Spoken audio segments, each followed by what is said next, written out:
राधे राधे। प्रणाम सभी को। वसुदेव सुतं देवं कंसचाणूरमर्दनं देवकी परमानंदं कृष्णं वंदे जगद्गुरुं। श्री कृष्णं वंदे जगद्गुरुं। कल के वीडियो में श्लोक संख्या 11 तक की चर्चा हो गई थी।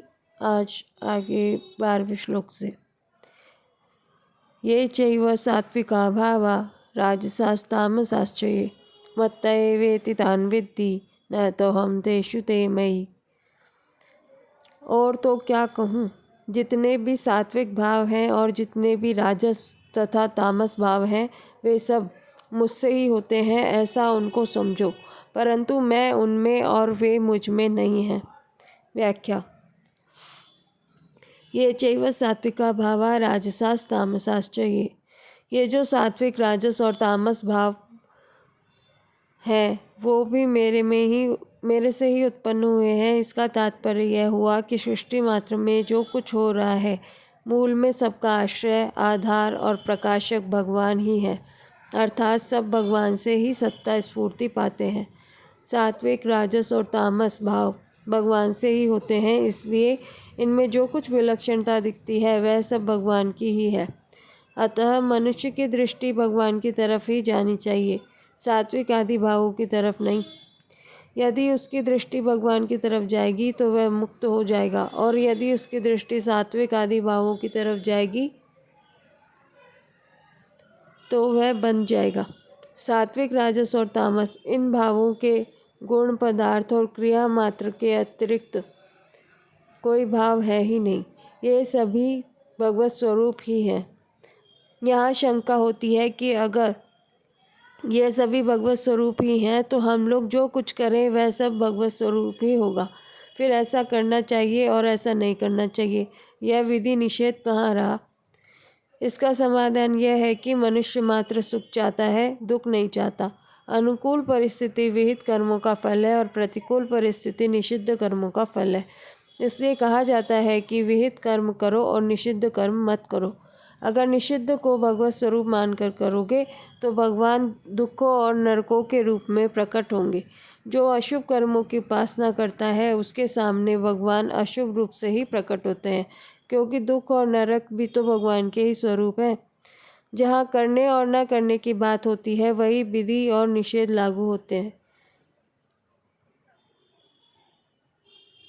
अतः यहाँ विहित ही करना चाहिए, निषिद्ध नहीं करना चाहिए। परंतु जहाँ मानने और जानने की बात होती है वहाँ परमात्मा को ही मानना चाहिए और अपने को अथवा संसार को जानना चाहिए। जहाँ मानने की बात है वहाँ परमात्मा को ही मानकर उनके मिलने की उत्कंठा बढ़ानी चाहिए। उनको प्राप्त और प्रसन्न करने के लिए उनकी आज्ञा का पालन करना चाहिए तथा उनकी आज्ञा और सिद्धांतों के विरुद्ध कार्य नहीं करना चाहिए। भगवान की आज्ञा के विरुद्ध कार्य करेंगे तो उनको प्रसन्नता कैसे होगी, और विरुद्ध कार्य करने वालों को उनकी प्राप्ति कैसे होगी। जैसे किसी मनुष्य के मन के विरुद्ध काम करने से वह राजी कैसे होगा और प्रेम से कैसे मिलेगा। जहाँ जानने की बात है वहाँ संसार को जानना चाहिए। जो उत्पत्ति विनाशशील है, सदा साथ रहने वाला नहीं है, वह अपना नहीं है और अपने लिए भी नहीं है, ऐसा जानकर उससे संबंध विच्छेद करना चाहिए। उसमें कामना, ममता, आसक्ति नहीं करनी चाहिए। उसका महत्व हृदय से उठा देना चाहिए। इससे सत तत्व प्रत्यक्ष हो जाएगा और जानना पूर्ण हो जाएगा। असत नाशवान वस्तु हमारे साथ रहने वाली नहीं है, ऐसा समझने पर भी अगर समय समय पर उसको महत्व देते रहेंगे तो वास्तविकता की प्राप्ति नहीं होगी। मत्ता एवेति तान् विद्धि। उन सबको तू मेरे से ही उत्पन्न होने वाला समझ, अर्थात सब कुछ मैं ही हूँ।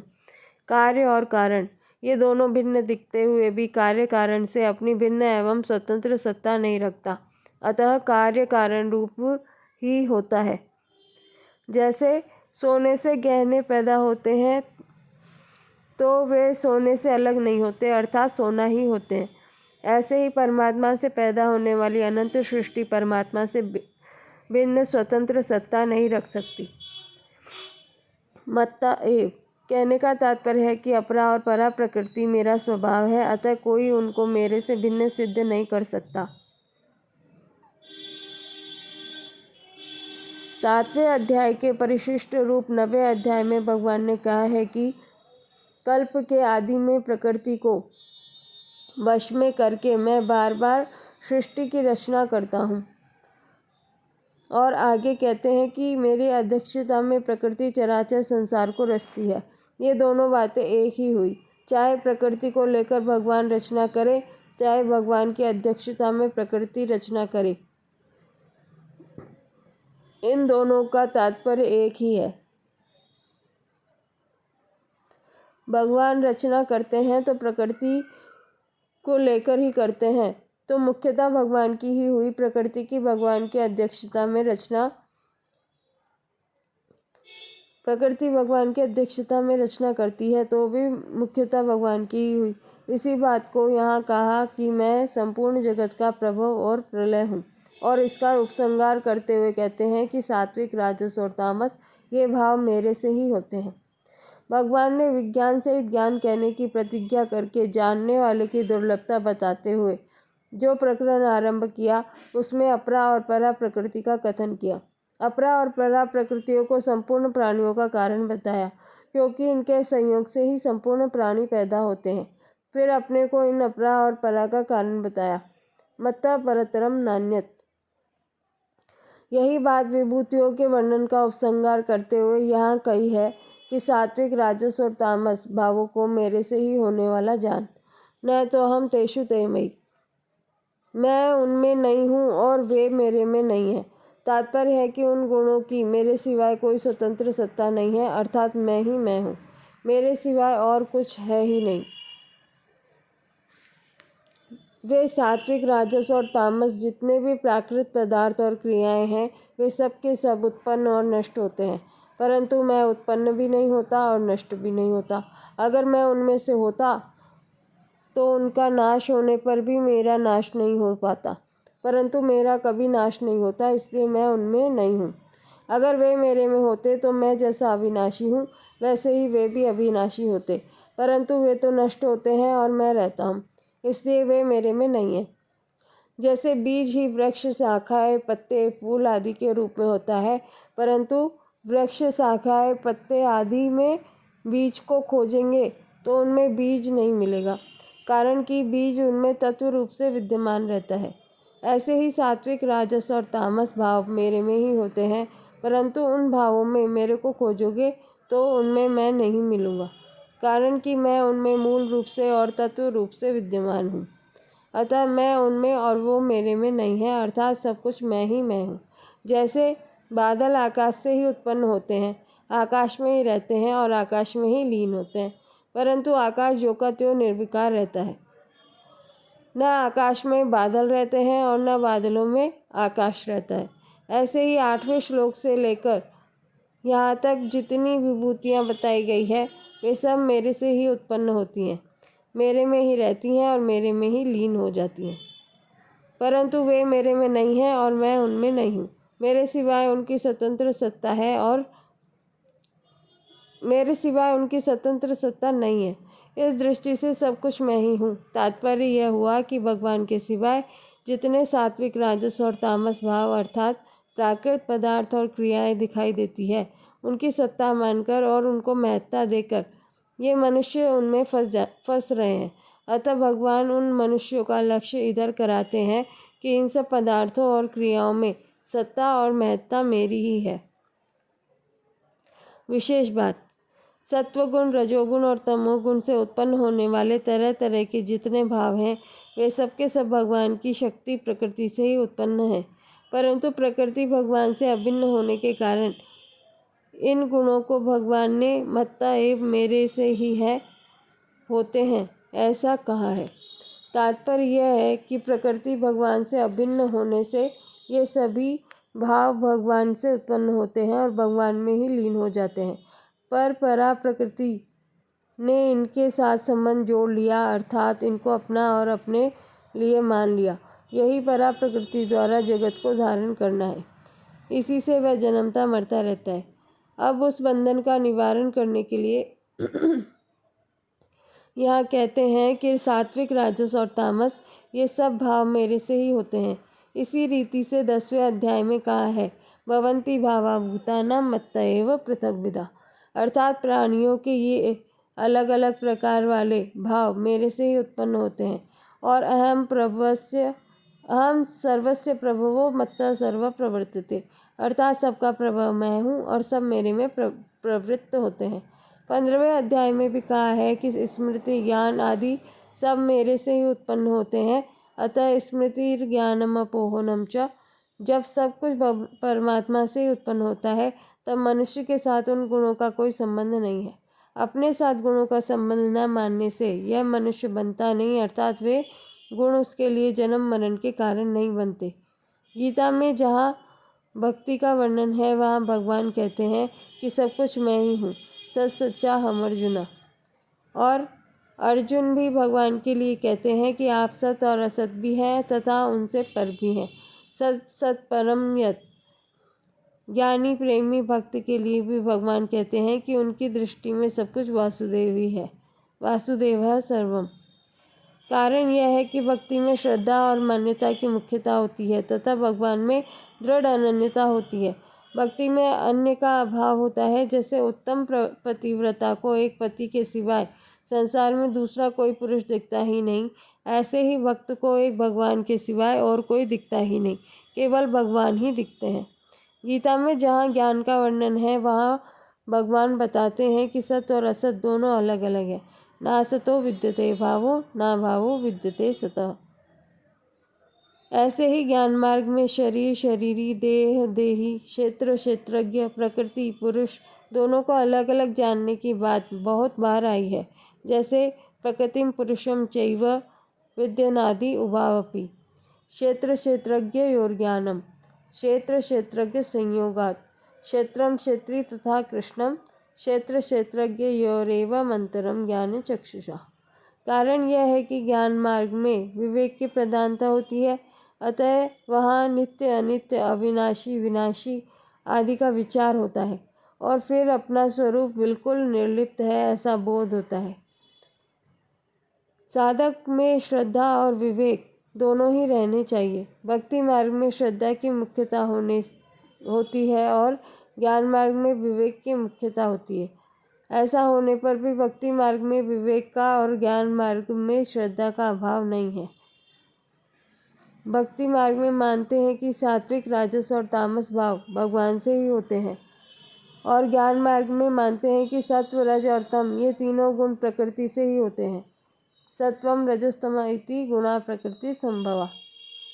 दोनों ही साधक अपने में निर्विकारता मानते हैं कि ये गुण अपने नहीं हैं और दोनों ही जहाँ एक तत्व को प्राप्त होते हैं वहाँ न द्वैत कह सकते हैं न अद्वैत, न सत कह सकते हैं न असत।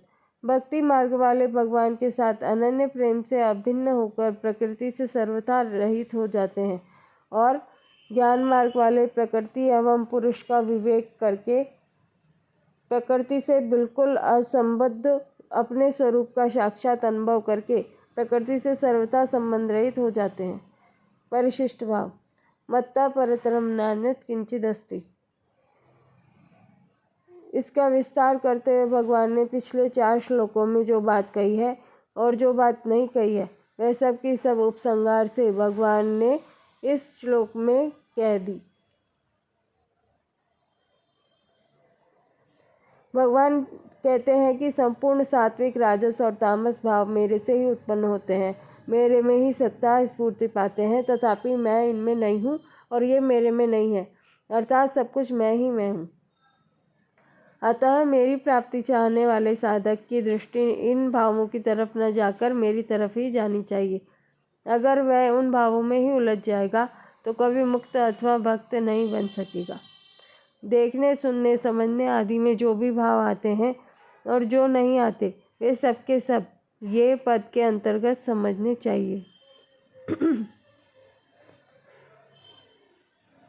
भगवान से उत्पन्न होने के कारण यहाँ सात्विक, राजस और तामस गुणों को भाव नाम से कहा गया है।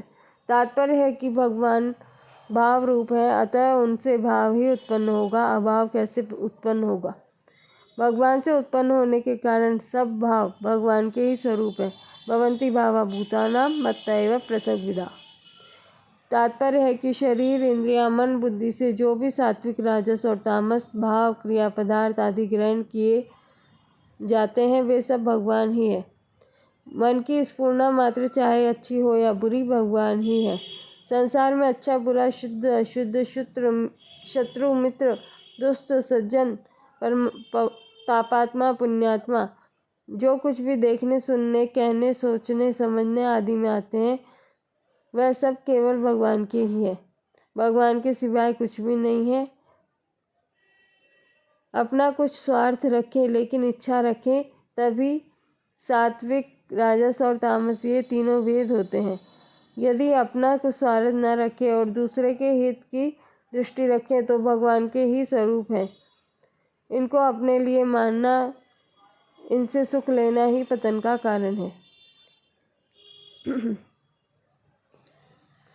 तीनों गुण मेरे से ही प्रकट होते हैं, ऐसा कहकर भगवान ने यह भाव प्रकट किया है कि साधक की दृष्टि इन गुणों की तरफ न जाकर मुझ गुणातीत की तरफ ही जानी चाहिए, अर्थात मेरी सत्ता और महत्ता मानकर मेरे ही साथ संबंध जोड़ना चाहिए, जिससे मेरी प्राप्ति हो जाए और सदा के लिए दुख मिटकर महान आनंद का अनुभव हो जाए। मैं उनमें नहीं हूँ और वे मेरे में नहीं हैं।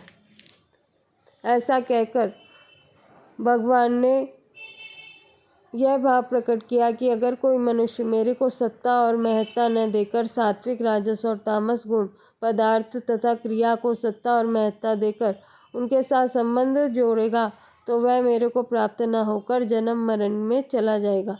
कारणम गुण संगो से सदसद योनि जन्मसु।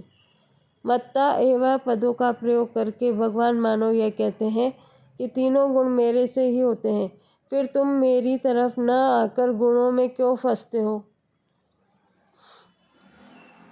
जो गुणों में फंस जाते हैं वे मेरा भजन नहीं कर सकते, परंतु जो गुणों में नहीं फंसते वे भक्त मेरा भजन करते हैं। ये गुण टिकने वाले नहीं हैं क्योंकि कारण टिकता है, कार्य नहीं टिकता।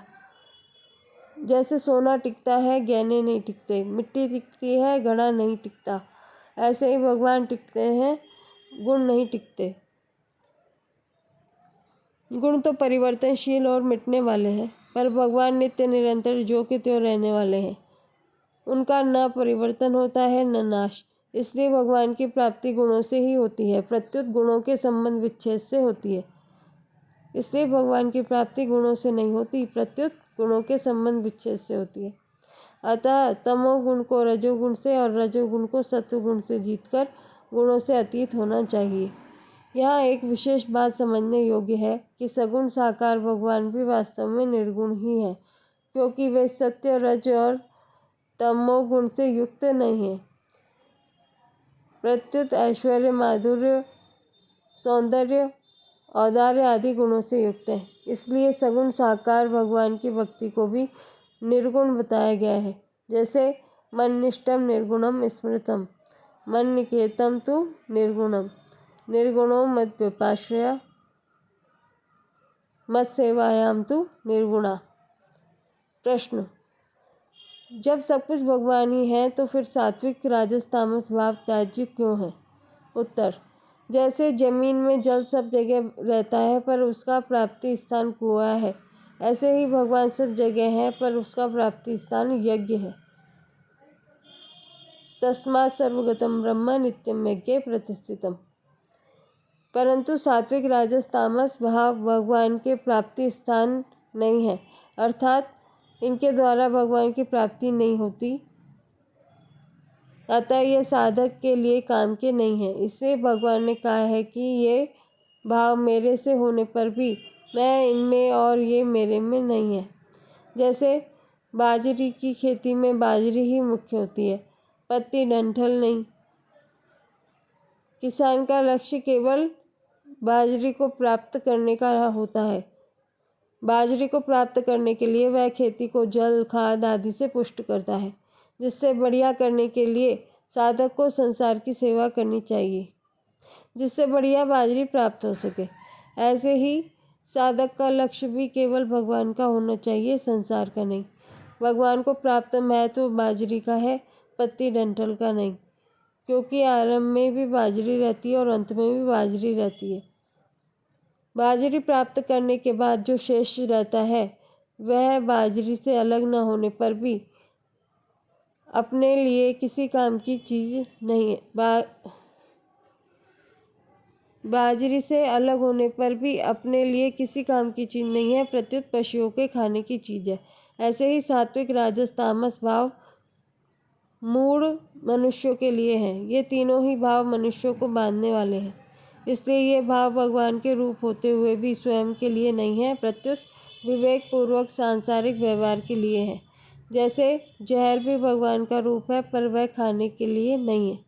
जैसे बाजरी से पत्ती डंठल पैदा होने पर भी पत्ती डंठल बाजरी नहीं है और बाजरी में पत्ती डंठल नहीं है, ऐसे ही भगवान से पैदा होने पर भी सात्विक राजस तामस भावों में भगवान नहीं है और भगवान में सात्विक राजस तामस भाव नहीं है।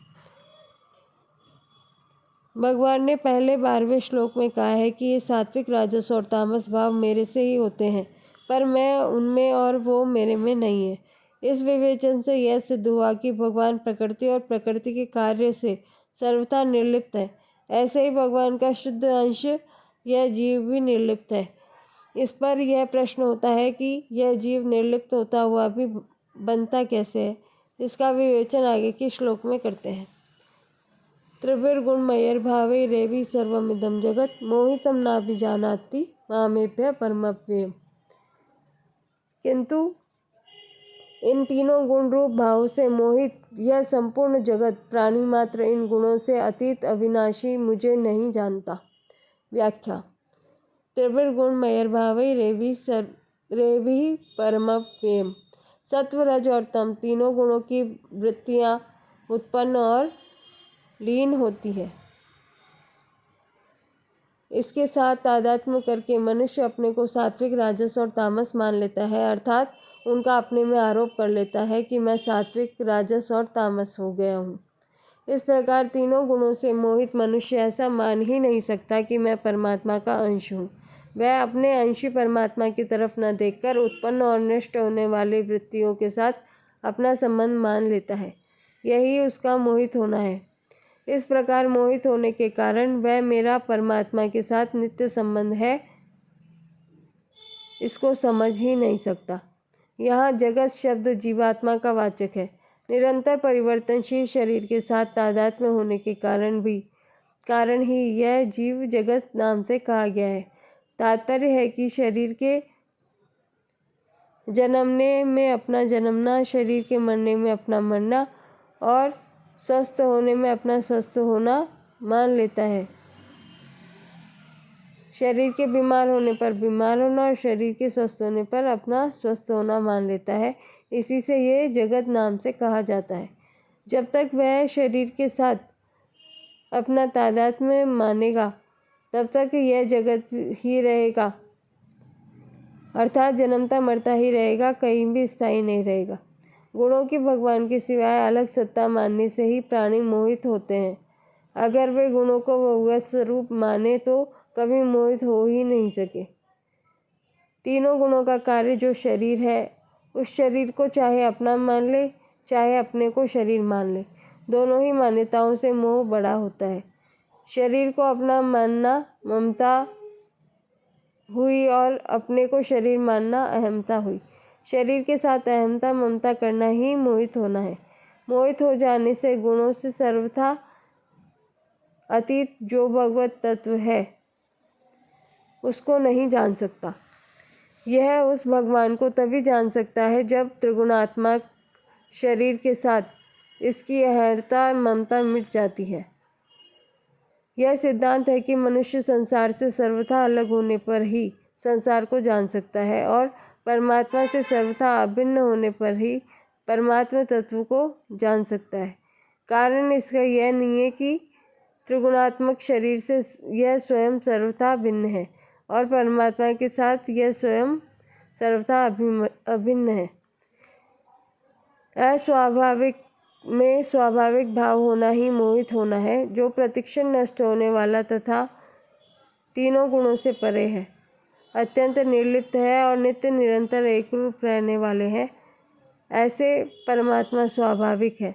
परमात्मा की यह स्वाभाविकता बनाई हुई नहीं है, कृत्रिम नहीं है, अभ्यास साध्य नहीं है, प्रत्युत स्वतः स्वाभाविक है।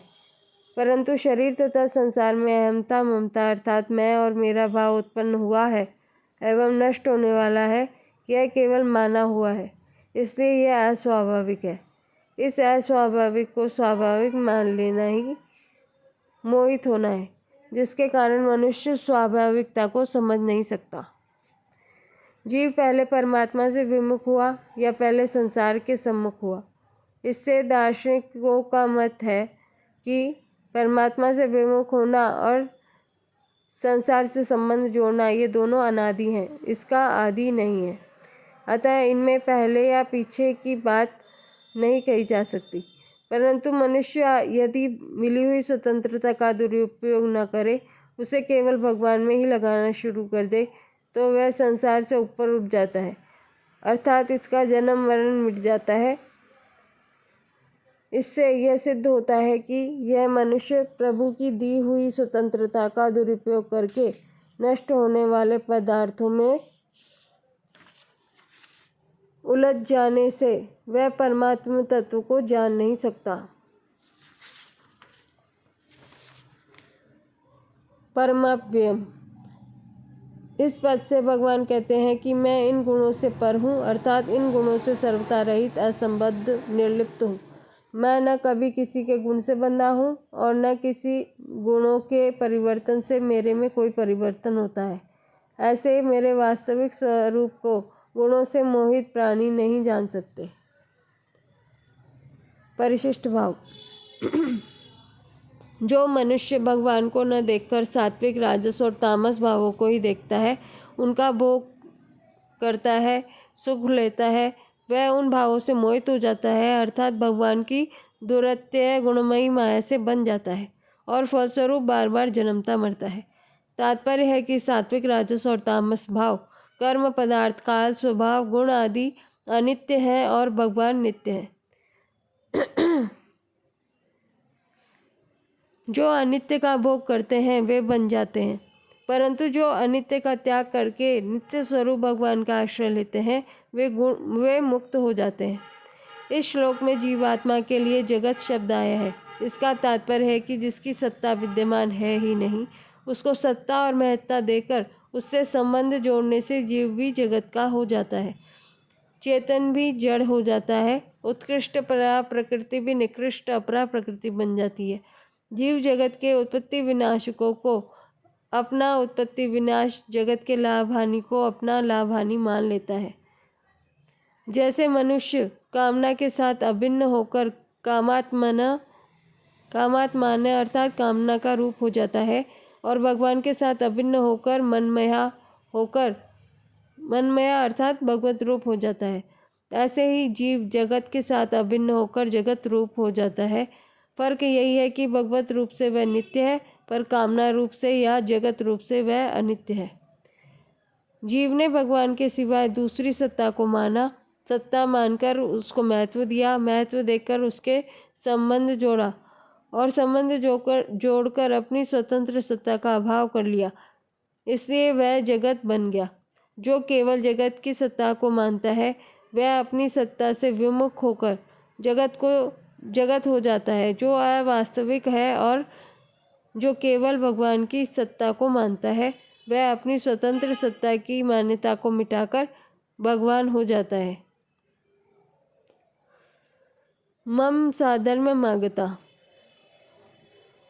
जीव को जगत कहने का तात्पर्य है कि उसका चेतनता की तरफ ख्याल ही नहीं रहा, प्रत्युत जड़ शरीर को ही मैं और मेरा मानने लग गया। जीव स्वरूप से निर्गुण तथा अव्यय होने पर भी जगत हो जाने के कारण सात्विक, राजस, तामस गुणों से बन जाता है। निबंधन्ति महाबाहो देहे देहिनम अव्ययम्।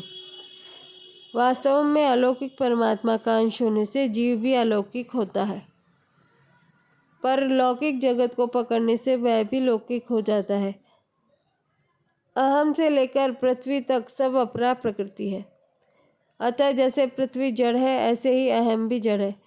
जब जीव अहम को दृढ़ता से पकड़कर अहंकार विमूढ़ आत्मा हो जाता है, अर्थात अहम को अपना स्वरूप मान लेता है, तब उसका पतन होते होते वह भी जड़ जगत ही बन जाता है। अर्थात उसका चेतनपना लुप्त हो जाता है, उसको चेतनपने का अनुभव नहीं होता। जो गुणों में आसक्त नहीं होते उनके सामने जड़ता रहती ही नहीं, इसलिए उनको सब जगह भगवान ही भगवान दिखते हैं। वासुदेवः सर्वम। परंतु जो गुणों में आसक्त होते हैं उनको भगवान दिखते ही नहीं, प्रत्युत संसार ही संसार दिखता है, इसलिए वे भगवान को भी संसारी ही देखते हैं। वे गुणों से अतीत भगवान को भी गुणों से बंधे हुए देखते हैं। अविनाशी भगवान को भी जन्मने मरने वाला देखते हैं। भक्त की दृष्टि तो भगवान को छोड़कर दूसरी तरफ नहीं जाती, पर गुणों में आसक्त संसारी लोगों की दृष्टि संसार को छोड़कर दूसरी तरफ नहीं जाती, इसलिए भक्त को आनंद ही आनंद प्राप्त होता है और संसारी मनुष्य को दुख ही दुख, दुखालयम। अब इससे आगे के श्लोकों की चर्चा कल करेंगे। राधे राधे।